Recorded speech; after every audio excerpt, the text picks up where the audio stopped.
Welcome viewers, welcome to our channel. After 14 years, there has been a change in Britain. The Labour Party came to power after replacing the Conservative Party, and two women of Bangladeshi origin have taken place in the cabinet of the new government.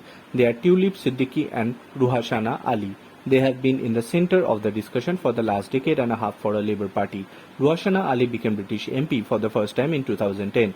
She has been winning ever since. Again about Bangladesh Prime Minister Sheikh Hasina, Tulip Siddiqui aunt. The whole Bangladesh is happy with the election of two Bangladeshis in the British cabinet. Tulip Siddiqui, the granddaughter of the founder of Bangladesh, Banglabandhu Sheikh Mujibur Rahman, became the first British Bangladeshi to join the British cabinet.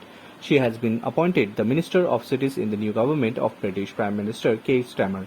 Tulip Siddiqui, Banglabandhu's youngest daughter, Sheikh Rahana's eldest daughter. As a result, Banglabandhu's other daughter, Sheikh Hasina, became Tulip's aunt. Sheikh Rahana was London since the assassination of Bangbandhu in 1975. Tulip Siddiqui was born in 1980. Later, she returned to Bangladesh and stayed in Dhaka for a long time. Go to London for higher studies. Tulip joined British Labour Party politics there. Bureau Report.